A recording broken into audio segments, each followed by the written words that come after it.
I came from the mud. There's dirt on my hands. Welcome to Build an Iconic Life podcast. I'm your host, Chris Whitehead, and this podcast is dedicated to help you build a life with zero regrets by focusing on how you have everything you need to stand up, stand out, and live life on your terms. Let's dive right in. Hey everybody, Chris Whitehead here with Build an Iconic Life podcast. I've got Kaitlyn Young with me. She's not only a client, she's also a dear friend. And this is not the first time you've been on this podcast, so welcome back. Thank you so much. Excited to be back on here. I'm glad that you're here too. You know, you've had a wild entrepreneurial journey here the last couple of years, haven't you? Oh, absolutely. It has been a roller coaster, a fun, not always fun ride. Yeah, that's part of it. Well, tell me, just to catch everybody up, like one or two paragraphs. Where did you start? Like right before you became an entrepreneur, why did you decide to become an entrepreneur? And where are you right now? Yeah, so I decided to go all in on entrepreneurship for two reasons. One, I just don't do well under management. I learned that I like to be someone that is able to control the vision and kind of set the vision. The other thing was the need that I saw for authenticity in the social media market. But yeah, I've been in business almost 2 years now, and started at the bottom, and now we're a multi-six-figure company and growing with a team of 4 right now. So good times. Yeah, it's pretty amazing. Like, number one, oh, by the way, little statistic. Okay, you know that 95% of businesses don't win, right? Yep. By the 5-year mark, most businesses go out of business. Okay. Mhm. So here's your next gauntlet. Only 10% of the businesses that survive make it to 7 figures. Mhm. So you can be in that 10% club, but that's 10% of 5% that started out. Mhm. So that's a 0.5. That's less than 0.5% of all Yeah. businesses ever get to 7 figures, and you're well on your way to getting there. And the one thing that you left out though was where you began. What were you doing before you started? Because I think it's encouraging for a lot of people. Oh my gosh. So I went from a Walmart employee to insurance agent. Um, I kind of was just hopping around. I wasn't really driven by purpose, right? I was just doing not really seeing myself as worthy of doing anything big at that point. I was very victim mentality. And so moving past that and into the business owner mindset and where we are today. It's been quite the growth journey. You have gone, I mean, you've gone far in a very short amount of time. I remember meeting you. Tell everybody here. So you get this idea that you want to start a business. Did you know what it was when you first really got out there? Like before you started it, did you have the idea I want to start a business, or did you have the idea here's a need in the marketplace and I want to fulfill it? Which came first? A need in the marketplace. I wasn't really necessarily at the time. I was more so trying to find someone I could work for. Like there was a few people that I hopped on the bandwagon and worked for at the time. After the insurance agent, I helped someone with like their mindset coaching business, things like that. I wasn't really in the mindset of a CEO. Once I realized there was the need and I was being asked by other people, like, hey, you do great with social media, um, then it became more of a mission. The mission developed over time. At the beginning, I absolutely sucked as far as like knowing the statistics of like what business does. There's still things I'm learning, but the thing is that the vision has definitely honed in as I've grown and as the business has grown. And now it's like very clear, like we only work with certain people, we only do certain things, and we're very selective because it's a vision, it's a mission, and not just a business that we're building. What do you attribute to the success that you've had so far? Like what are the key things that you believe really helped you get to where you are?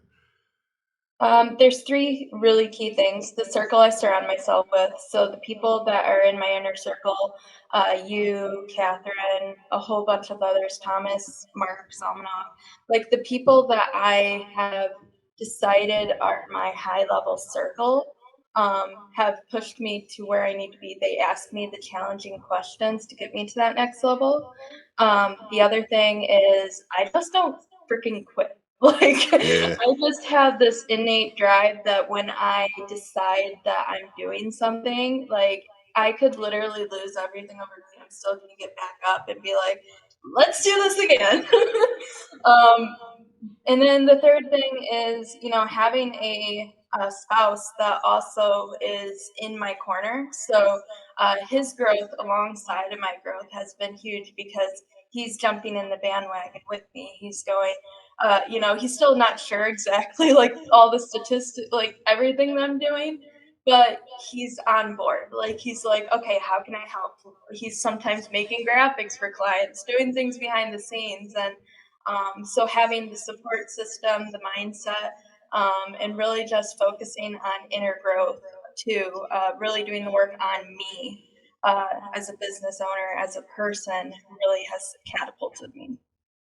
You know, do you believe in the phrase that your business can't outgrow your personal development? 100%. And why do you think that? Because when I was in a victim mindset, because I was, everything was happening to me, and everything was just oh, woe is Kaitlyn. Like this person's talking bad about me. This is happening here. This is happening there. I wasn't able to look at the big picture. I wasn't able to see all the pieces that were moving for me, right? The things that Mhm. were happening in service to me and happening to get me to where I needed to be. And so working with people like Catherine, she's one of my coaches too, um, you know, having that awareness, a new heightened awareness of like where I'm at, the things that are perceived as bad are actually in service to get me to where I need to be.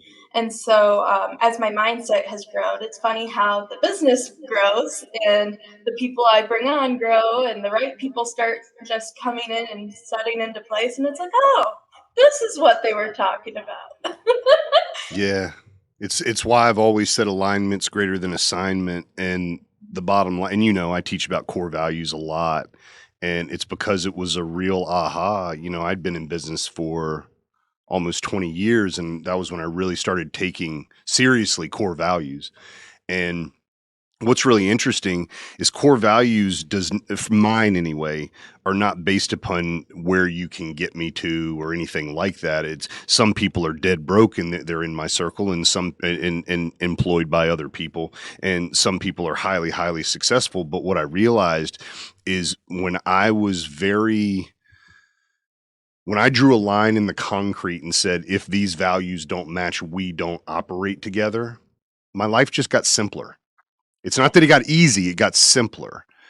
Decisions became easier to make, because in the past, I was so opportunistic that I would be like, oh, even though those values are not matching, let's just wait and see. Maybe something good will come out of it. And once I started looking through the lens of core values, what I started seeing is actually it rarely, if ever, works out with that person long term. It doesn't mean that it hasn't worked for me. I tend to do the work like you do to make things work for me, because I have a vision and I won't quit on it. But I realize that these temporary people, um, they're not coming and going as quickly anymore. And that just upset somebody like me because of the way I was raised, probably the way you were raised too. Like once I decide I'm going to be your friend, like we're going to be friends, you know? And, and so it would hurt when people, for whatever reason, would fall out of integrity with me, and I would have to like, I don't want to do this anymore. And honestly, I've fallen out of integrity with other people too. But when I really started operating under those core values, I really, really started seeing the picture in a different way. And what it created for me was a gap that I could insert what I wanted, because I think that's probably one of the biggest things that I've seen now for the last 2 to 3 years with you, is that Kaitlyn's actually becoming bold enough to claim what Kaitlyn wants. And I think you used to give that away to everyone else. And I related to that because I was doing that too, because I didn't, and this might not be you, this is me. I didn't necessarily believe that I was worthy of Mhm. that kind of life. Like when you're born in the salt mines, just getting out of the salt mines feels like you've won. How presumptuous to say that you might actually rally against ever building a salt mine or whatever, it's like, oh, I can't think that. I just need to keep my head down and just, don't talk about my success. Don't talk about my failures. Don't talk about, the things that I'm proud about. Bad things happen to those people. And there was a lot of mindset shifting for me to go, hey, the only way that I'm going to grow my movement, and everybody that has a business has a movement, is I got to start being more verbal and vocal about it. I've got to start letting people know. And that's exactly what I've seen you do. Regardless of the results that you get from it, you're putting your message out there. Talk a little bit about that transition from going someone that maybe was opportunistic at first in business to very, very quickly learning to go, nope, I'm going to stick with what I'm doing and my message, and I'm not going to let other people knock me down, because I know people have come to knock you down. I've literally been part of people trying to knock you down, and holding my line with that. What to tell people where you were with that, and then as you started making that transition to going, Kaitlyn deserves. Yeah, so exactly like you said, my mindset was, who am I to, want to like even want like all these things, like who am I to deserve that? Mm. So, when I first had a huge wave of people knocking me down, I went victim. I went, inner, I gained 100 pounds. I, ate my feelings. And that's not to be like, oh, woe is Kaitlyn, like feel bad for her. It's the reality of where I went. And the shift happened when I started getting really intentional about asking myself questions about, okay, so what is going to be eating a whole gallon of ice cream doing for me at night? What is, talking and shit about other people behind their back doing for me?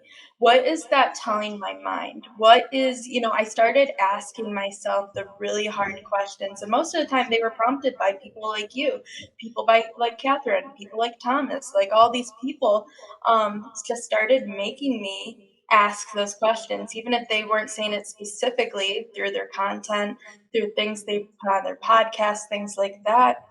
And so I had a choice to make of whether I stayed the same and decided to live this life of woe is me, or this choice of, you know what, I do deserve all this, and it doesn't matter what other people say. And that basically decided that I was worthy. And then it was the next thing was working on the people pleasing, because you are 100% correct. Like I was literally willing to give my house, the shirt off my back and stuff to get someone to like me. Yep. Like I just would be like, here you go. You can have everything I want. My family's not going to eat tonight, but you can have this, so that way you at least like me and I feel like I have someone in this world, because I'm not enough to be liked by myself. So, I had to get really real with myself that even if everyone left me, even if worst case scenario, like every single person left me, I would be okay. I would be okay because I know who I am. I know my core values and I know what I stand for. And the thing is again, I saw a drop off after that, but then I also saw the alignment click. I Mm. started seeing the people just fall into place. So long story short, that's kind of in the transition. What do you have on the books next? Where are you growing? What are you doing? So I just signed a contract with an editor, Catherine. We're doing my next book because it's a funny story. I wrote a best-selling book, took it off the market because it was a whole book on victim mentality. Because I didn't know better at the time, and so I made the choice to take off the market because it was just going to hurt people. And so now I'm making a book on social media. We're going to really dive deep and add value back because what I do does work and it does really awesome results for my clients. So there's that, relaunching the podcast back in the vision of social media. We're growing, so I'm currently hiring and growing the team to basically fill our clients. We're also doing my personal vision, which is working towards that llama farm. Yeah. Because that's the goal, is to have the llama retreat center that I can host retreats and stuff like that to help people with mindset and have people in my circle utilize it too. So yeah, there's just a lot of different areas that are growing and in the mix right now. You know, what are some of the things that you would say to people that you see on social media that they're trying to use that flat out will not work? ChatGPT for all your social media content. I'm sorry. I know it's a great tool. There are places to use it. Okay. I am not negating that.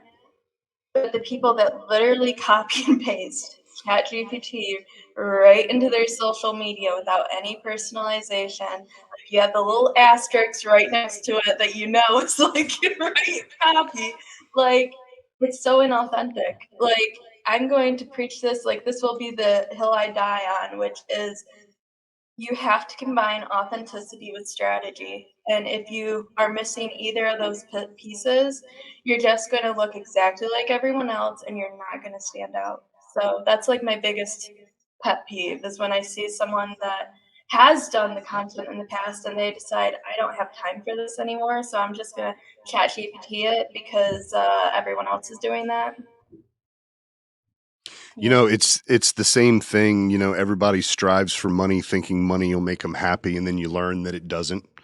AI is a really great tool, and it's only going to become more prevalent. I literally was watching a sales video that came to me via text message, so I don't even know whose list I'm on. And for $49, you could buy this video platform where you just take a few photos and then you go into Chat GPT.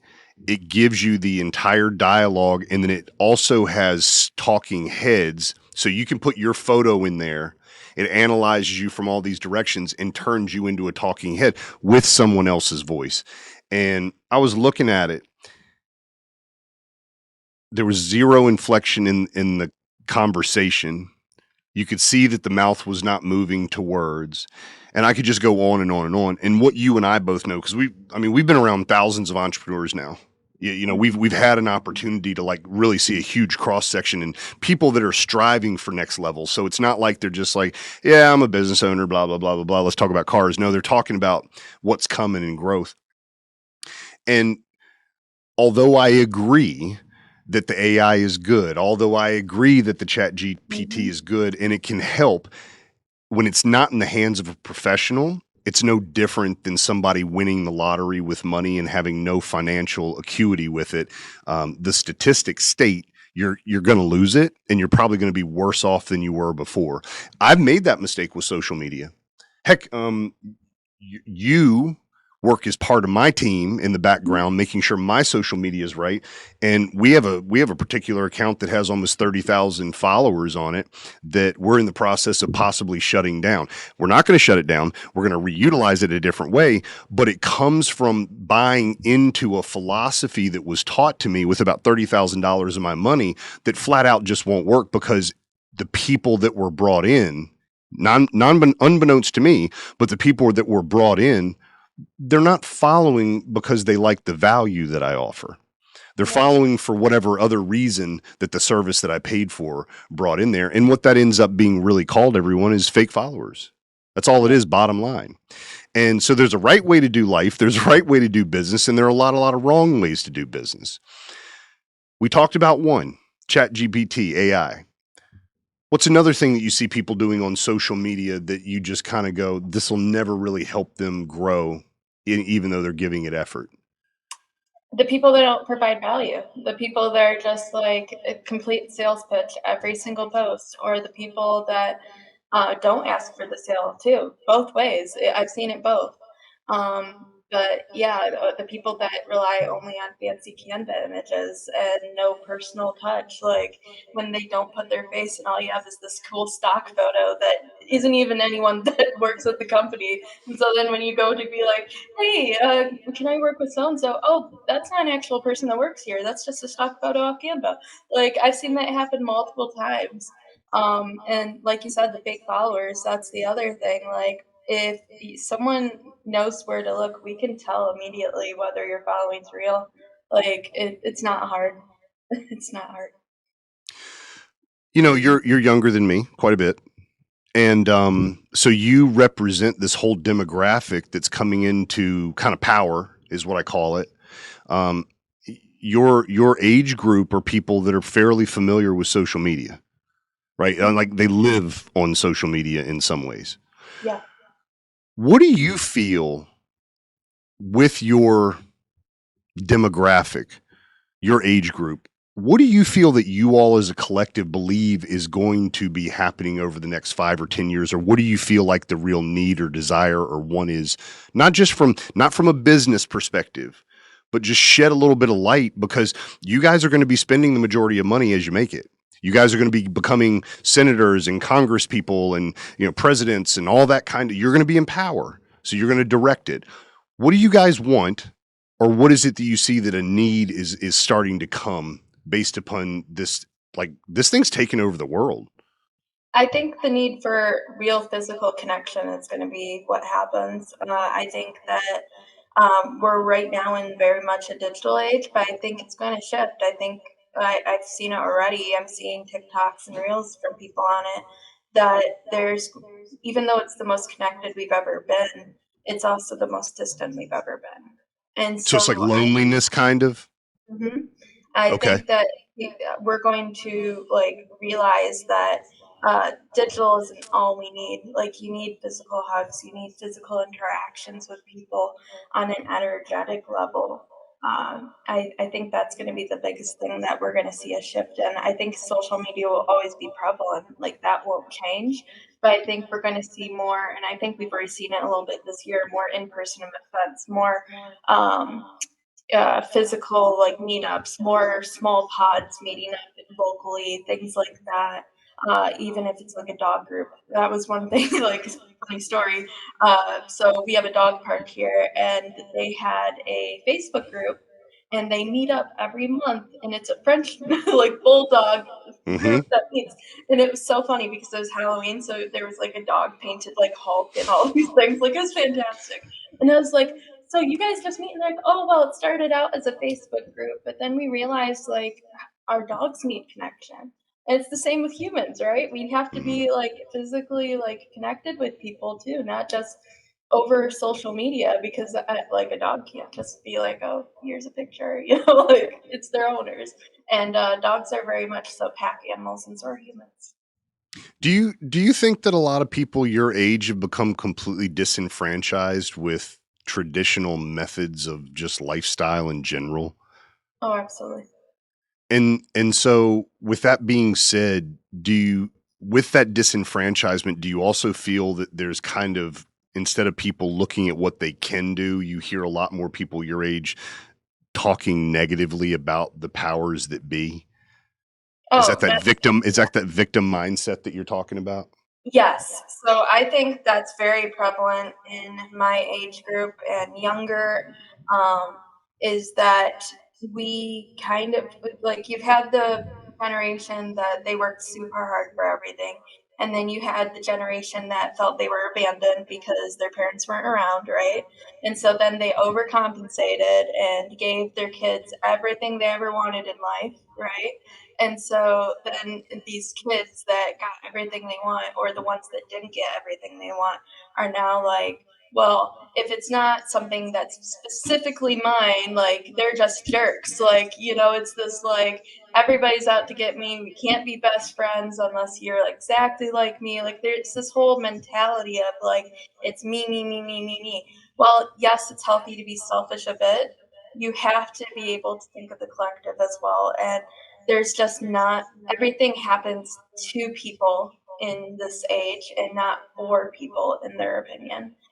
It's a mindset shift that not everyone's willing to make, and that's okay. Those people just aren't for you once you start down this path, or they'll eventually catch up. I've had it before where I think someone's not good to follow me, and then a year later they come back in my life and did the work. So it's not like we hate on them or whatever because they're not in the Yeah. same mentality. It's we're just not a good fit right now. You still love them anyway. What do you see when it comes to that now? So, you know, disenfranchisement, feeling entitled, and also this need and here's what I think. Do you think your generation and even the one below it just a little bit, do you think that they're aware that they need the physical touch? That they need to be around the energy, or is it conscious yet, or do you see it just coming? It's coming. It's not like the generation I'm in. I don't think we're quite aware, but the younger one, like the 4, 5, 6-year old, we're starting to see it there. Like we're Okay. starting to see the parents of those people go, oh, it's like a light bulb going off for them, right? But the people that are kind of in between that maybe don't have kids yet and are kind of like in that very much so it's all about me mode right now. And if it's not, it's a victim thing. I think that it's going to shift. It's just not at that peak shift yet. As far as your company goes, what do you believe separates you and differentiates you from a lot of, your competition? Yeah, so our biggest differentiator is that we're putting the heart back in social media. We're literally putting the authenticity, not just in the post, but how we post it. So most people use a scheduling service. Most people use some kind of like complete like AI, video creators, things like that. We are still doing it in the moment. So when we're posting for a client, we're physically going in there, liking and commenting on things beforehand, posting, liking and commenting on things after, which gets more engagement because Facebook wants you to watch their ads, right? So Mhm. they're going to push your post if you're on the platform. So that's just something that is a non-negotiable for me. No matter how many times I've been approached by competition and other people, they're like, "Oh, you should just use such and such scheduler. Oh, you should do that." Um, I just don't believe in doing that because there's power in the authentic moment. There's power in writing the post and not using ChatGPT for the whole thing. And there's an energetic level I believe in. Do you have anything new that you've come out with lately? Um, the biggest thing is that we kind of niche down and are more strategy based. Like we only work with contractors and business coaches now. I don't do everyone else. It's kind of just a very niche environment. We definitely changed strategy. That's always evolving as the platforms evolve, like how we post and stuff like that. But we always keep the core values and the authenticity at the center. Your ideal client, when they have a conversation with you, right? So they're interested, I guess what they're interested in is getting leads, right? Growing their brand, getting leads, right? What do you feel is the thing that you have to help them overcome the most, like consistently when they first start talking to you? Because business owners are thinking in dollars and cents. And Mhm. you're like, hey, it's 1,000, it's 2,000, it's 7,000. It doesn't matter your number, but you're going to propose a number to them. What do you think the biggest hurdle for them to understand is, and for you to help them get in alignment so that you can help them the most? What would be the biggest thing? The biggest hurdle is that they think that sales only come through a lead generation on social media, right? Like they think that is exactly how it comes. Like it has to be trackable exactly like that. Well, I believe the numbers need to be trackable. You have to have metrics. The other piece that business owners don't get is that it acts as your two-step verification. What I mean by that is that 93% of business owners and not just business owners, but consumers use social media to check after they've had a conversation, after they've opted into something, after they've seen a company's name. They go there to see if they're really who they say they are, right? They're going to their Facebook page and they're going, oh, cool, they have all these reviews, or oh, cool, like this is what they're doing, right? And so that is a two-step verification of the sale, is what I call it. Brand awareness, and business owners don't get that, and so they're like, oh, I'm not seeing 10,000 sales like a day, and so therefore you're sucking. Meanwhile, if they ask like questions to their clients, they're like, yeah, we checked your Facebook after we opted in on Google and we just were blown away, so we decided to go ahead and buy. So it's acting as a two-step verification process, kind of like those annoying Facebook verifications you have to get a text from. Yeah. But Yeah. yeah, it's something business owners don't get, and so we usually have to use that as to change their mindset and be like, "Hey, this is how it works." The other thing is that it's not going to happen overnight. We do 6-month contracts for a reason because most business owners' first 2 months are like, "There's no sales or whatever." I'm like, "Well, we're retraining your complete algorithm. A, B, we're not spending money on ads because we don't do any ads." So we're having to do that, and that's how we get the traction. And then month 3 and 4, they're like, "Oh, I see what you're talking about." Yeah, I'm a case study for it. I had somebody send me an email that's an investor, and we got into a conversation. He owns a marketing company as well, and he's done a lot of work for a very, very, very, like if I mention the name of the corporation, I think everybody in the world knows the name of this corporation, right? And he helped put together a $5 billion executive park for them. Because of what I've done on social media with Iconic, with New England Custom Remodeling, and with just me in general branding, what he did is he was looking for a contractor to do quite a bit of work, like quite a bit, like let's call it a whole city kind of size. And what he did is he checked me out. He's not from this area. He's only been here a couple years. So he checked me out from all these different areas. And then he found a way to send me a private email that had nothing to do with social media. Now, I can't track that in a standard way, but we're talking the opportunity for hundreds of millions of dollars of business and hundreds of millions of dollars for me to potentially make, all because I've been consistently building towards something, which is what I think social media should be. Instead of the flavor of the day, or the person that starts business on day January 1st and next January 7th, they have a whole nother business that has nothing to do with the first business and they have no success to show. It's like, dude, you smelling desperate. Like you got commission breath right now. But slowly over time, you're building this foundation of a brand. What it builds is that know, like, trust. And thank goodness we found you, spoke to you, and then you, instead of being aggressively opportunistic, you said, this makes sense. And you see, I have the time to build this foundation and to do it right and to still find the success. So the work that you've done personally has literally matched in the results that you're getting in business, has literally matched in the results that you're giving your clients. And it's like, it's a holistic thing. And one of the things that makes me proud is my time is worth more than my money now. Way, way more. And I love being the kind of person that takes one action and it affects all these different areas, because now I don't have to like be a hamster on a wheel. And I was a hamster on a wheel for most of my life. And I'm starting to realize, wow, that gives me the time to strategize. That gives me the time to think bigger. And more importantly, it gives me the time to set into my unconscious mind this real goal that I have. And what really comes from that for me, Kaitlyn, is the goals actually happen quicker. Mm-hmm. It's almost serendipitous the way opportunity shows up when I just start thinking or speaking. And it's because I'm more efficient with my thoughts now. And that's exactly what I've seen you do. And the cool part about it is you cannot force it. Mm-hmm. You can't jump to step 7 if you haven't done step 3. True.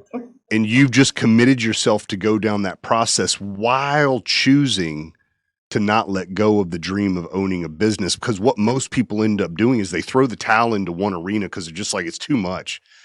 And girl, you've had a lot of shit happen in the last couple years to you that has nothing to do with business, and yet you keep moving forward. You're not willing to quit on yourself, and it makes me proud of you as a person. It makes me proud to be aligned with you, and it makes me hopeful for the future because I want to see more people like this.